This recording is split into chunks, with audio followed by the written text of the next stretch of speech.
Hello മച്ചാമാരെ, which അതായത് മന്ത്രവാദികൾ, അത് സത്യം തന്നെയാണ്. അവര് നമുക്കിടയിൽ ജീവിക്കുന്നുണ്ട്. വലിയ വലിയ സിറ്റികളിൽ മുതൽ ചെറിയ ചെറിയ ഗ്രാമങ്ങളിൽ വരെ അവരുടെ സാന്നിധ്യമുണ്ട്. ഒരുപക്ഷെ നമുക്ക് ഏറ്റവും ഇഷ്ടപ്പെട്ട ഐസ്ക്രീം ആയിട്ടായിരിക്കും അവരെത്തുക. ചെറിയ കുട്ടികളാണ് അവരുടെ മുഖ്യ ശത്രു. അവരെ നശിപ്പിക്കാനായിട്ട് അവർ എന്ത് ചെയ്യും, ഏതറ്റം വരെയും പോകും. സിനിമയുടെ തുടക്കം തന്നെ ഒരു ആക്സിഡന്റ് ആണ് കാണിക്കുന്നത്. ആ ആക്സിഡന്റിൽ നിന്ന് ഒരു പയ്യൻ മാത്രമാണ് രക്ഷപ്പെടുന്നുള്ളൂ. ആ ആക്സിഡന്റിൽ ആ പയ്യന്റെ അപ്പനും അമ്മയും മരണപ്പെട്ടിട്ടുണ്ടായിരുന്നു. ഇവനാണ് നമ്മുടെ കഥയിലെ ഹീറോ. സിനിമയിലും ഇവന്റെ പേര് കറക്റ്റായിട്ട് ഒരിടത്തും മെൻഷൻ ചെയ്തിട്ടില്ല. സോ നമുക്ക് സിമ്പിളായിട്ട് മനസ്സിലാക്കാനായിട്ട് നമുക്ക് ഇവനെ ജഡ് എന്ന് വിളിക്കാം.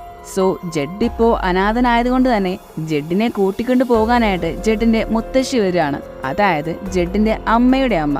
അവര് നേരെ സാധനങ്ങളൊക്കെ പാക്ക് ചെയ്തിട്ട് ഡെമോ പോളിഷ് എന്നൊരു കുഞ്ഞൻ ഗ്രാമത്തിലേക്കാണ് എത്തുന്നത്. മുത്തശ്ശി നല്ല സ്നേഹമുള്ള മുത്തശ്ശി കേട്ടോ.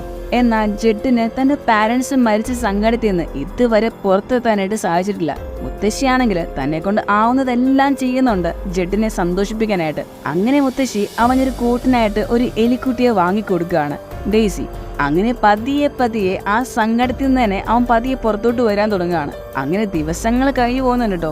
ഒരിക്കല് മുത്തശ്ശിയും കൊച്ചുമോനും കൂടിയിട്ട് സൂപ്പർ മാർക്കറ്റില് സാധനങ്ങളൊക്കെ പർച്ചേസ് ചെയ്യാനായിട്ട് പോവുകയാണ്. എന്നാൽ അവിടെ വെച്ച് ജഡ് ഒരു വിചിത്രമായ സ്ത്രീയെ കണ്ടുമുട്ടുകയാണ്. ഒരു വൃത്തികെട്ട ശബ്ദമുള്ള സ്ത്രീയായിരുന്നു അവര് ജഡിന് ഒരു മിഠായി കൊടുക്കാൻ ശ്രമിക്കുന്നുണ്ട്. എന്നാൽ പെട്ടെന്ന് മുത്തശ്ശി വരുന്നത് കണ്ടിട്ട് ആ സ്ത്രീ അവിടെ നിന്ന് അപ്പൊ തന്നെ മറഞ്ഞു പോവാണ്. അന്ന് രാത്രി ജഡി സംഭവം മുത്തശ്ശിയോട് പറയാണ്. സംശയം തോന്നിയ മുത്തശ്ശി മുട്ടിന്റെ അത്ര നീളമുള്ള തൊപ്പി വെച്ച വിജാഗിരി പോയ ഡോറിന് ശബ്ദമുള്ള ഒരു സ്ത്രീയെയാണോ നീ കണ്ടതെന്ന് ചോദിക്കുകയാണ്. കൃത്യം അതുപോലെ തന്നെയായിരുന്നു ആ സ്ത്രീയെ കാണാനായിട്ട്. ഉടനെ മുത്തശ്ശി ജഡിനോട് പറയാണ്, നീ കണ്ടത് സാധാരണ ഒരു സ്ത്രീയെയല്ല, മറിച്ച് അതൊരു വിച്ചാതെ, അതൊരു മന്ത്രവാദിയാണ്. വർഷങ്ങൾക്ക് മുൻപ് മുത്തശ്ശിയുടെ ചെറുപ്പകാലത്തില് മുത്തശ്ശിയുടെ ബെസ്റ്റ് ഫ്രണ്ടും ഒരിക്കൽ ഇതുപോലെ ഒരു മന്ത്രവാദിയെ കണ്ടുമുട്ടുകയാണ്. അവള് മന്ത്രവാദി നൽകിയ മിഠായി എടുക്കുന്നത് മുത്തശ്ശി കണ്ടാണ്. പേടിച്ചു പോയ മുത്തശ്ശി കൂട്ടുകാരിയെ നോക്കാതെ വേഗം ഓടി രക്ഷപ്പെടുകയാണ്. അന്ന് പ്രത്യേകിച്ച് ഒന്നും തന്നെ സംഭവിച്ചിട്ടുണ്ടായില്ല കൂട്ടുകാരിക്ക്. എന്നാൽ പിറ്റേന്ന് മുതൽ കൂട്ടുകാരിയുടെ രൂപം മാറാൻ തുടങ്ങുകയാണ്. അവള് മുഴുവനായിട്ട് ഒരു കോഴിയായിട്ട് മാറുകയാണ്. വീട്ടുകാരും നാട്ടുകാരും ചോദിച്ചപ്പോൾ മുത്തശ്ശിക്ക് എന്തെങ്കിലും പറയാൻ പറ്റുമോ? പറഞ്ഞാൽ ആരെങ്കിലും വിശ്വസിക്കുമോ? അതുകൊണ്ട് തന്നെ കൂട്ടുകാരി ഓടിപ്പോയി എന്ന് മുത്തശ്ശി കള്ളം പറയായിരുന്നു. എന്നാൽ മുത്തശ്ശിക്ക് മാത്രമേ അറിയുള്ളൂ കൂട്ടിക്കിടക്കുന്നത് കൂട്ടുകാരിയാണെന്ന്. പ്രസന്റിലെ മുത്തശ്ശി പെട്ടെന്നാണത് ആലോചിക്കുന്നത്. വിച്ച് അതായത് മന്ത്രവാദികള് ഒരു കുട്ടിയെ നോട്ടമിട്ട് കഴിഞ്ഞാൽ പിന്നെ അവരെ പിടികൂടാതെ അടങ്ങില്ല. പേടിച്ചുപോയ മുത്തശ്ശി തന്റെ വീട്ടിലെ ഒരു സീക്രട്ട് റൂം ഓപ്പൺ ചെയ്യാണ്. യഥാർത്ഥത്തില് മുത്തശ്ശിയും ഒരു ചെറിയ രീതിയിലുള്ള മന്ത്രവാദിയാണ്. ചീത്ത മന്ത്രവാദിയല്ല, മറിച്ച് കുട്ടികളൊക്കെ രക്ഷിക്കുന്ന നല്ല മന്ത്രവാദി. ഉടനെ മുത്തശ്ശി സാധനങ്ങളെല്ലാം പാക്ക് ചെയ്തോ എന്ന് ജഡിനോട് പറയാണ്. രണ്ടുപേരും എത്രയും പെട്ടെന്ന് മുത്തശ്ശിയുടെ കസിൻ വർക്ക് ചെയ്യുന്ന ഒരു 5 സ്റ്റാർ ഹോട്ടലിലേക്ക് മാറാനായിട്ട് തീരുമാനിക്കുകയാണ്. അതിനൊരു കാരണവുമുണ്ട്. ഈ മന്ത്രവാദികള് പാവപ്പെട്ട വീട്ടിലെ കുട്ടികളെ മാത്രമേ പിടികൂടുകയുള്ളൂ. അതുകൊണ്ട് തന്നെയാണ് പണക്കാരുടെ ഹോട്ടലിലേക്ക് മാറാനായിട്ട് മുത്തശ്ശി തീരുമാനിക്കുന്നത്. ഈ മന്ത്രവാദികൾക്കും പ്രത്യേക സംഘടനയുണ്ട്. അവിടെ വെച്ചാണ് അവര് പുതിയ മന്ത്രങ്ങൾ ഉണ്ടാക്കുന്നതും അത് പരീക്ഷിക്കുന്നതല്ല. ഇതെല്ലാം മുത്തശ്ശി ജഡിനെ വിശദീകരിച്ച് തന്നെ പറഞ്ഞു കൊടുക്കുകയാണ്. ഇവരിപ്പോൾ എത്തിയിരിക്കുന്നത് ലോകത്തിലെ വെച്ച് ഏറ്റവും വലിയ VIP ഹോട്ടലിലാണ്. മുത്തശ്ശി ഉടനെ ഹോട്ടലിൽ ചെക്ക് ഇൻ നടത്തുകയാണ്. എന്നാൽ ഇവിടെ അവരെ കാത്തിരിക്കുന്ന അപകടം എത്രത്തോളം വലുതാണെന്ന് മുത്തശ്ശിക്ക് യാതൊരു ഐഡിയ ഉണ്ടായിരുന്നില്ല. അതേസമയം തന്നെ മനുഷ്യരൂപത്തിൽ വന്ന കുറേയധികം മന്ത്രവാദികള് സെയിം ഹോട്ടലിൽ റൂം എടുക്കുന്നുണ്ട്. എന്നാൽ ഈ ഒരു കാര്യത്തെപ്പറ്റി പാവം മുത്തശ്ശിക്ക് യാതൊരു അറിവുണ്ടായിരുന്നില്ല. അന്നേ ദിവസം രാത്രി മുത്തശ്ശി ജഡിനെ മന്ത്രവാദികളെ എങ്ങനെ തിരിച്ചറിയാമെന്ന് പറഞ്ഞു കൊടുക്കുകയാണ്. മന്ത്രവാദികള് അവര് മനുഷ്യരല്ല, അതിനാൽ തന്നെ അവരുടെ വായ മനുഷ്യരിൽ നിന്ന് വ്യത്യസ്തമായിട്ട് മുകളിലേക്ക് കീറിയിരിക്കും. മേക്കപ്പ് ഉപയോഗിച്ചായിരിക്കും അവരത് മറച്ചിട്ടുണ്ടാവുക. മാത്രമല്ല അവർക്ക് നമ്മളെപ്പോലെ കൈകളോ കാലുകളോ ഒന്നും തന്നെ ഇല്ല. അതിനാൽ തന്നെ അവര് മുഴുവൻ സമയം സോക്സ് ധരിച്ചിട്ടുണ്ടാവും. കൂടാതെ തലയിൽ ഒരു തൊപ്പിയും ഉണ്ടാവും. അതിനും കാരണമുണ്ട്. മന്ത്രവാദികൾക്ക് യഥാർത്ഥത്തില് തലമുടി ഉണ്ടായിരിക്കില്ല. അങ്ങനെ അന്നത്തെ ദിവസം പ്രത്യേകിച്ച് ഒന്നും തന്നെ സംഭവിച്ചില്ല. പിറ്റേന്ന് ജഡ് ഹോട്ടലൊക്കെ ഒന്ന് ചുറ്റിക്കാണാനായിട്ട് പുറത്തേക്ക് ഇറങ്ങാണ്.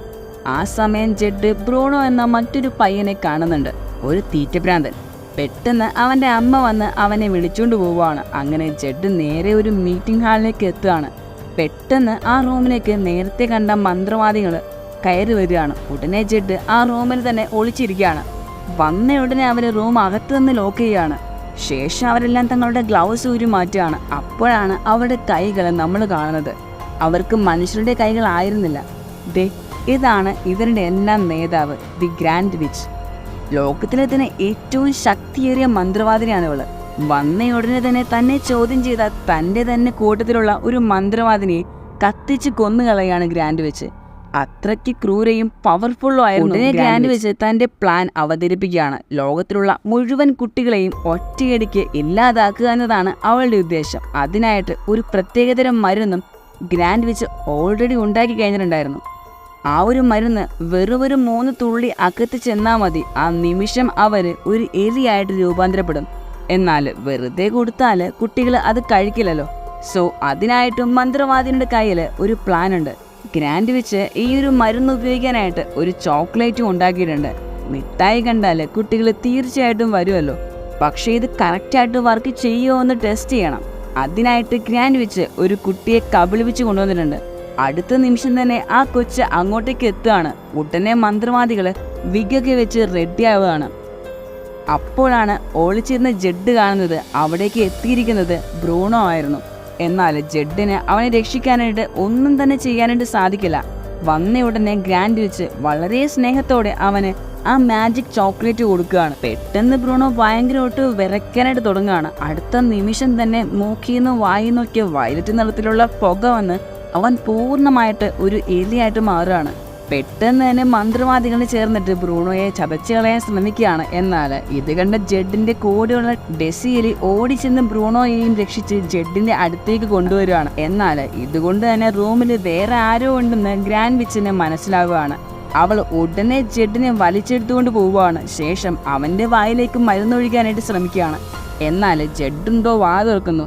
ഈ മരുന്നിന് പ്രത്യേകതയുണ്ട്. ഈ മരുന്ന് ഉള്ളിലേക്ക് എത്തിയാൽ മതി, അത് വായിലൂടെ തന്നെ ആയിരിക്കണമെന്ന് യാതൊരു നിർബന്ധവുമില്ല. അതുകൊണ്ട് തന്നെ ഗ്രാൻഡ് വിച്ച് ചെവിയിലൂടെ മരുന്ന് അകത്തേക്ക് ഒഴിക്കുകയാണ്.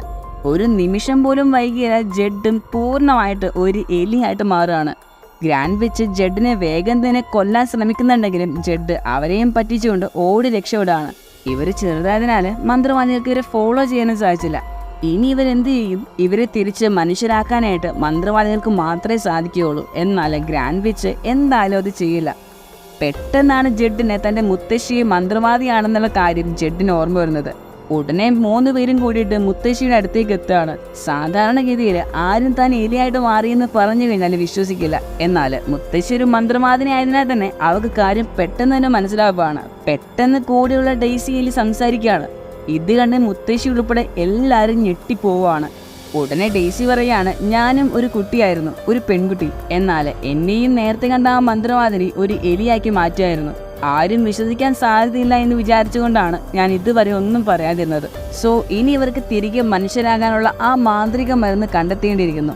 മാത്രമല്ല ഗ്രാൻഡ് വിച്ച് ഉണ്ടാക്കിയ ആ മരുന്ന് മറ്റു കുട്ടികളിലേക്ക് എത്താതിരിക്കാനും നോക്കണം. ഇവരുടെ ഇപ്പോഴത്തെ റൂം എന്നത് റൂം നമ്പർ 766 അതേസമയം ഗ്രാൻഡ് വിച്ചിന്റെ റൂം 666. അതായത് ഇവരുടെ റൂമിന് തൊട്ട് താഴെയാണ് ഗ്രാൻഡ് വിച്ചിന്റെ റൂം. വിച്ചസ് എല്ലാം ഇപ്പോൾ ആ മീറ്റിംഗ് റൂമിലാണല്ലോ. സോ അവർക്ക് സിമ്പിളായിട്ട് തന്നെ ആരും കാണാതെ ജനൽ വഴി താഴെ ഇറങ്ങാനായിട്ട് സാധിക്കും. പെട്ടെന്ന് തന്നെ മുത്തശ്ശി ജെഡിനെ ഒരു സോക്സിലാക്കിയിട്ട് 9 വഴി താഴേക്ക് ഇറക്കുകയാണ്. ജെഡ് നേരെ റൂമിലേക്ക് കയറി ഒരു കുപ്പി മരുന്ന് ആരും കാണാതെ എടുക്കുകയാണ്. എന്നാൽ നിർഭാഗ്യവശാൽ പെട്ടെന്ന് ഗ്രാൻഡ് വിച്ച് റൂമിലേക്ക് കയറി വരികയാണ്. തന്നെ കണ്ട പണിയാകുന്നതിനാൽ ജെഡ് വേഗം ഒളിച്ചിരിക്കുകയാണ്.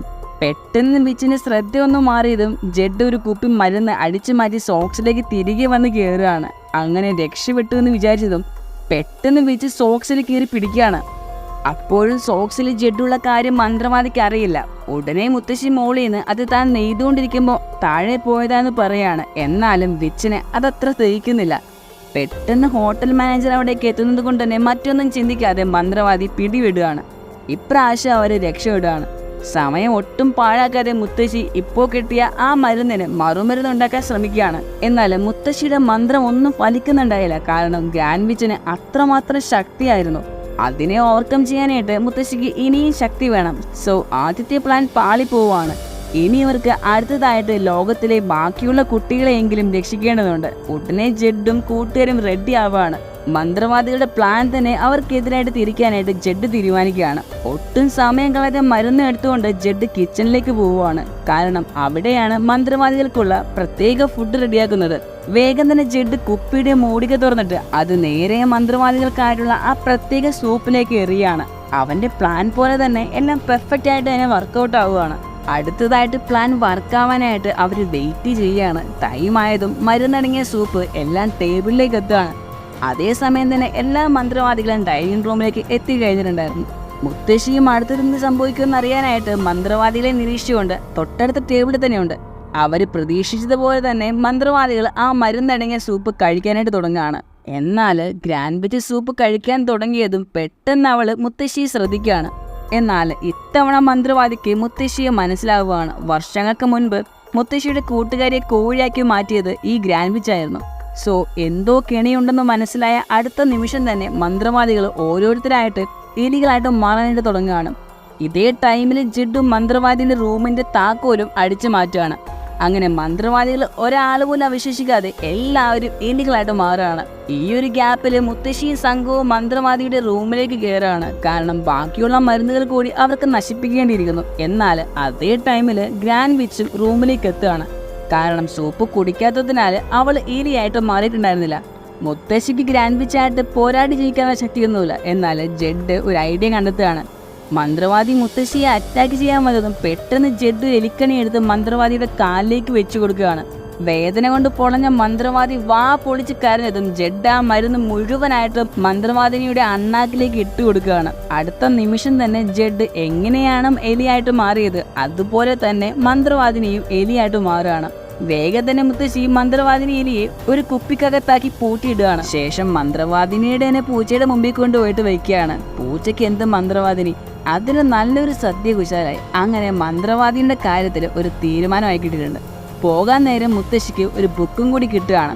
അതിൽ ലോകത്തുള്ള മുഴുവൻ മന്ത്രവാദികളുടെയും അഡ്രസ്സായിരുന്നു ഉണ്ടായിരുന്നത്. സോ മരുന്ന് ഉപയോഗിച്ചിട്ട് എല്ലാ മന്ത്രവാദികളെയും തേടി പിടിച്ച് ഇവർക്കിപ്പോൾ എലികളാക്കാൻ സാധിക്കും. അങ്ങനെ അവരുടെ പുതിയ ദൗത്യത്തിനായിട്ട് പുറപ്പെടുകയാണ്. നമ്മുടെ ബ്രൂണോയും മുത്തശ്ശിക്കൊപ്പം വരികയാണ്. കാരണം മകൻ എലിയാണെന്ന് പറഞ്ഞാൽ എന്തായാലും അവന്റെ പാരന്റ്സ് വിശ്വസിക്കില്ല. സോ ബ്രൂണോ മുത്തശ്ശിക്കൊപ്പം കൂടാണ്. ഇതും കാണിച്ചാണ് മന്ത്രവാദികളുടെ ഈ സിനിമ ഇവിടെ അവസാനിക്കുന്നത്. ജെഡും ബ്രൂണോയും ആ പെൺകൊച്ചും തിരിച്ച് മനുഷ്യരാകുമോ എന്നത് ഒരു ചോദ്യചിഹ്നം തന്നെയാണ്. ചിലപ്പോൾ മന്ത്രവാദിനിയായിട്ടുള്ള മുത്തശ്ശിയെ അതിനൊരു മറുമരുന്ന് കണ്ടെത്തിയിട്ടുണ്ടാകും. അല്ലെങ്കിൽ മുത്തശ്ശിക്ക് അതിനുള്ള ശക്തി ഇല്ലാത്തതിനാൽ അവർ എന്നേക്കുമായിട്ട് എലികളായിട്ട് തന്നെ ജീവിച്ചിട്ടുണ്ടാവും. എൻഡിങ് ഏതായാലും നിങ്ങൾക്ക് വിട്ടുവന്നിരിക്കുകയാണ്. സോ സിനിമയ്ക്ക് പറ്റിയൊരു എൻഡിങ് എന്തായിരിക്കും എന്നാണ് നിങ്ങളുടെ അഭിപ്രായം? ഓക്കെ, ഇനി നമുക്ക് കമന്റ് ബോക്സിൽ കാണാം. ബൈ.